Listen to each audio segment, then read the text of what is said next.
This is Shaun Sport in podcast form. Time to catch up with Mr. Cricket. I'm talking about Mike Hussey. You can see him on Fox Cricket, the only place to watch every ball of the upcoming Test series, available on Foxtel and KO Sports. Mr. Cricket, who led the English to the T20 victory the other day. Explain yourself, please, Mike. Hello, Mr. Cricket. Good morning, Shaun, Nat, Nathan. Thanks for having me on.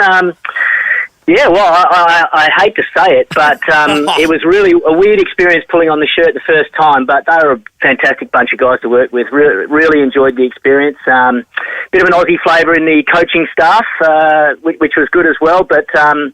you get invested pretty quickly. You know, when you get around a new team and you get in the nets and start working with them and you meet them as players and you see how hard they work, you sort of think, wow, you know, these guys are pretty special. It is treason, though. Mike, I couldn't put on a West Coast jumper and feel comfortable with myself. And essentially... What about if they paid you? Well, of course I'd be there. What time? I vaguely remember you giving me a hard time when I...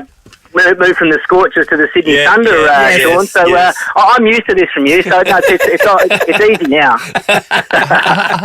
But so your career, Shaun, you were just one club, and here, one radio station. You don't understand hopping around. No, as you know though, for a checkbook, I'm happy to go anywhere. Nobody else is willing to pay him. Do things. But I'll tell you what, I'd sledge everyone else. Mike, there's been so much happening in cricket, and in particular, I know you would have been asked this a lot about Justin Langer and his tenure at the Australian cricket team and how they're viewed, the players that is, from more so a West Australian point of view in recent times. Are we missing something? Because we know JL, and granted we haven't been coached by him, but we just think that he's a really fair guy and he is just all for open communication. And that the results were on the board results are on the board. So what's your take on that? Well, no, you're exactly right. He's a passionate guy. He's a very loyal guy, hardworking. He just loved that job so much. And I think there's been a bit too much made of the big feud between him and Pat Cummins. I actually had a bit of a laugh yesterday. I was thinking about the first Test match and thinking of Pat Cummins opening the bowling for Australia from the Justin Langer stand there, and I wonder how that's going to go down with the crowd. But I actually think that knowing JL really well, he would be more upset if the Perth public didn't get behind the Australian cricket team and if they gave him a hard time. I think that would hurt JL even more. So he as I said, he loves those players. Things could have been done differently and should have been done better. I get all that. But I just know he'll be supporting the Australian cricket team, unequivocally when it comes to the first Test in Perth. I don't think it's the people not getting behind the Australian cricket team. I think it was more so Cricket Australia that people were like, do you think about how can you disrespect him like that? You know, I understand that there are leaks coming from the team or whatever, but you're the people that employ him. Well, Mike, you're one of these guys. Whenever there was something said about Justin and maybe when after he was cut loose by the Australian cricket team, as you're saying that, or Nick Hockley and the gang up there, Nath, all the old chestnuts and all the champions that we know, they were like, no way. I think you've lost the plot. Is that how you were seeing it? Yeah, obviously we're all good mates with JL, and we've been on the journey with him for so long. I think we all can acknowledge it could have been handled a lot better than what it was. We weren't in the inner sanctum.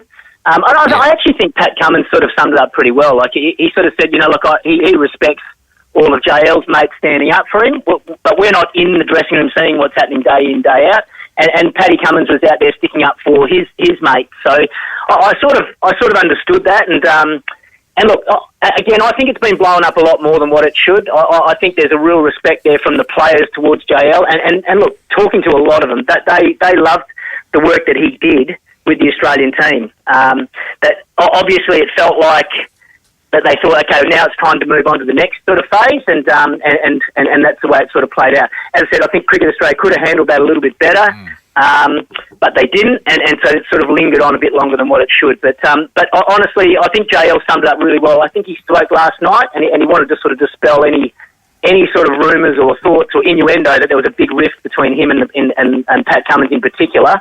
And as I said, that's why I know he'll be hoping the team does well this week. Yeah. Okay. So on that, I mean, the team didn't do so well at the World Cup, didn't make the semi-finals, crashed up. The game against New Zealand was so awful, we don't even know where to begin.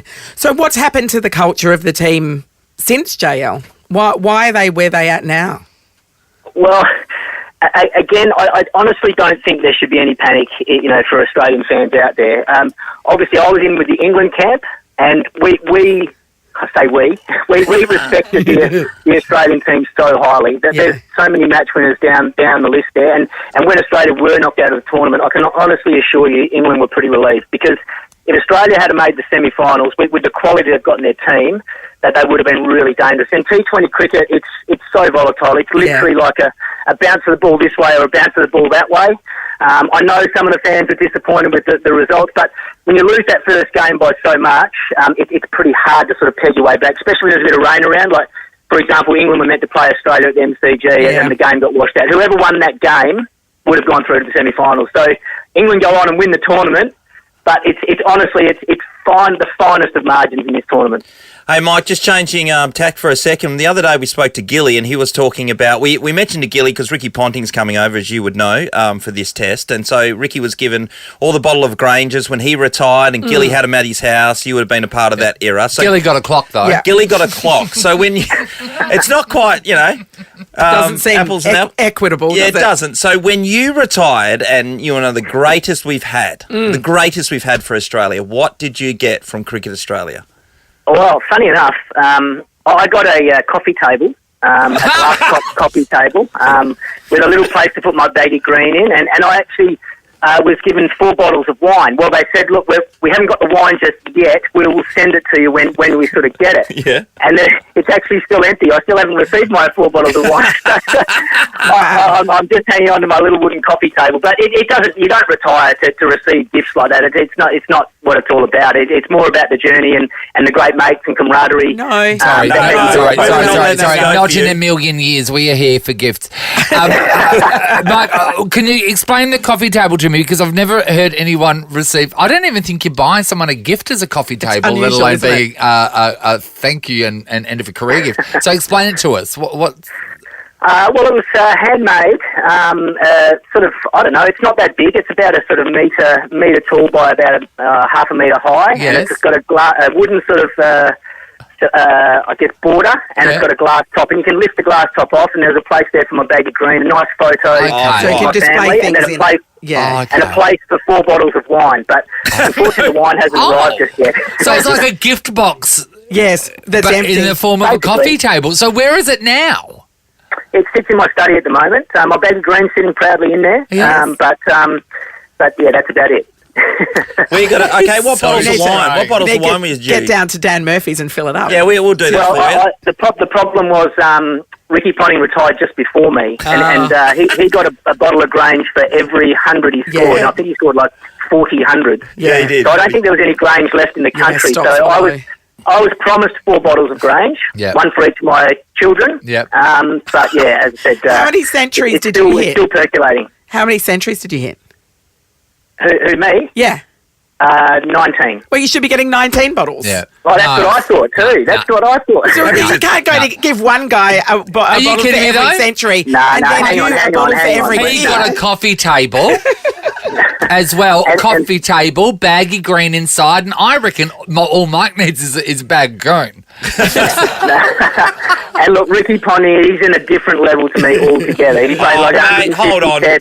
Yeah, so he gets 40 bottles winner, and you get 19. Mate, your average is unbelievable. I'm just happy. I'm just happy that I got to play with him. No, Mike, you had an average like Don Bradman there for most of your career. Yeah. Anyway, we're right behind you. Yeah. Love you, even when you're representing the opposition. At least 19 cans of wide mouth tinny of That's export. right. 19 White Claw. Well, you can watch Mike Hussey, by the way, on Fox Cricket. As I said earlier on, it'll be on Foxtel and KO. The Test series against the West Indies kicks off very shortly next week, in fact, here at Optus. So get behind the Australian team. Mike, thanks very much for your time. Really appreciate it, mate. No worries, guys. Thanks for having me on. Have a good day. See you, buddy.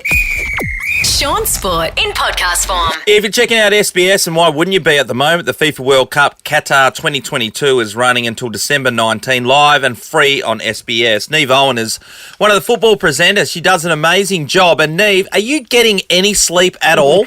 Do you know what? If this interview goes completely off the rails, that's what I'll be blaming, because this is my sleep time. As soon as I've had a yarn with you guys, sweetheart. I'm going to curl up in the corner. All right, we've been asking people that we've been talking to about the World Cup this question, and that is when you are up watching these games, are you having a particular snack? What are we eating?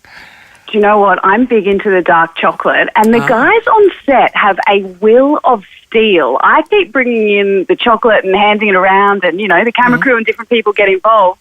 Boz and Foz and, you know, John Aloisi, all these former footballers, don't get involved. Body's a temple. do not Body's a snack. temple. Isn't that disgusting? Unbelievable. Why do Who they are pull these out like people? a sweet potato and put it in the microwave? Those people disgust me. Niamh, to the action itself, there's been some great performances on the pitch, actually. Last night watching Brazil play, I was watching earlier on Portugal. Cameroon. Oh, yeah. They're so entertaining. I mean, they got beaten. And that But Portugal-Ghana game was a good one Portugal-Ghana, yeah, it's all been happening. It's been awesome, hasn't it? Those two games this morning, Portugal-Ghana, we were watching that in the green room before we went in. 5 goals in the second half, including Cristiano Ronaldo becoming the first player at a men's World Cup to score in 5 different World Cups. He fell over. Come on. He fell over a blade of grass or something, no? You were saying no pen for sure, were you? Oh, yeah, no, I'll wave that off. Play on. Play on. Stand up, mate. As he stepped up to the spot, and look, maybe he went over a little bit too easy beforehand, but he's a striker, and that's what they do. They know how to play the game. As he stepped up, I was thinking, to be inside his head at this moment. He's had so much going on off the field over the last week. Yeah. And he must have been so aware of the pressure of that moment and the repercussions if he failed to convert from the spot as well. But I guess that's what the best in the biz do, isn't it? You know? At the moment, everyone's like, "Oh, shut up, old man," and it's like, and that just really shoved it back in their faces. It did. You know. So, hey, I want to know, Niamh, if you were over there, right, reporting, would you have? And I can't remember the reporter's name, but she rocked up on camera and she had the One Love armband on there to show support. Would you have gone as bold as to do something like that in a field where you are, you know, working? That's a great question. That was Alex Scott on the BBC. Yes, She's Alex, a former English international, and I thought it was wonderful to see. And she obviously heard before that first England game that Harry Kane wouldn't be wearing the One Love armband when he took the field. And as you say, she took matters into her own hands. Amazing. It was an incredible stand, wasn't it? And we've seen a number of those things throughout the tournament. We saw the German team not wear the One Love armband, but covering their mouths for their team photo. We've seen the Iranian team stand silent during their national anthem to make their point as well. So I think while the discussions will continue and we'll continue to see different things throughout the tournament, there's been a number of super moving moments like that already. Yeah, so, Niamh, I want to know, because to report on sport is one thing, but to become part of the news is another as a reporter. So do you think you could ever have done something like that? Would you have ever put it in the mix in your experience? Do you know what? You put it so well, because I'm not used to being the story. I'm used to reporting on what the story is and what's happening around me. So I don't know, to be honest. I don't know what I would do in that moment. Yeah.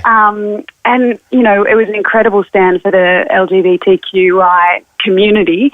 And I think engaging with what the LGBTQ community in Qatar want as well, and what they think we should do to support them and to help them moving into the future is really important too. So I don't know. I haven't been there. I haven't been in that situation, and I can't say for sure what I would do either way. I certainly thought Alex, when she did it, it was an incredible moment and a really brave thing to do. It just makes this whole World Cup very interesting, doesn't it? The thing is, it has all of it. The focus has all been positive and negative against Qatar and any other country that has those feelings. The game tomorrow, though, Australia back in action against Tunisia, and we're expecting that it'll be one side of the crowd is going to go bonkers and we're going to be against the odds. Can you see us getting anywhere? That opening Tunisian game blew my mind, to be honest. The crowd were incredible, and the Tunisian side themselves came out with such aggression and played with such a high tempo for 3/4 of that contest with Denmark, they kept the tempo up for a lot longer than I anticipated they would be able to. And maybe, as you say, that was backed by a raucous crowd. It looks like a home World Cup for them. So, look, I think it's going to be an incredibly tough game for the Socceroos. I hope we take a similar attitude into it. What do you mean? Really get killed by the last team in the second half? A similar attitude to Tunisia against Denmark in that first game. Gotcha. Where they were so up for it and physical and aggressive, and they bossed it, right? I want to see us boss it. And I don't know if we can. I think it will be tight and tough. And do you know what? I think it will probably finish in a draw, and I think we probably need a win. But when it comes to it, as we saw, with Saudi Arabia and Argentina, as we saw with Japan and Germany, you just never know. Anything's possible, yeah. Certainly that's true. is. I mean, and at least that game's at a decent time, Niamh. Yeah, it's a good time. 100%. We've got an hour and a half pre-game as well, so we'll have heaps of crosses to Qatar. We'll have all the latest news from there. And as you say, it is at a very, very solid time for us in Australia. Please more reporting on the Japanese teams and the Japanese fans cleaning up. Yes. That locker room that they left all those stalks in and the thank yous. And it's that whole culture is just amazing. I think it's fantastic. It was the sweetest thing ever, wasn't it? And as you say, the players in the locker room did the same thing as the fans in the stadium. So, look, I'm going to talk to Amy, your producer, a little bit later today and find out what state you guys leave the set Very today, similar. the studio. Do not even. It's like Marie Kondo has been in here at all times. And the other thing is, you did talk about the energy the Tunisians brought, and that's like us until 6:05. Chaotic energy. Downhill. It is downhill from there. And then about after 7:30, Shaun just covers his mouth. It's not in protest or anything. He just doesn't want to talk anymore. You got me on a good day, Niamh. We all love the World Cup. Thanks, Niamh. Check it out on Thanks so SBS, much, everyone. guys. So many great games to be seeing, and you can see Niamh and the team. Thank you, Niamh. Cheers, guys. Have a great day. Bye-bye. Shaun Sport is a Nova podcast. For more great comedy shows like this, head to novapodcast.com.au.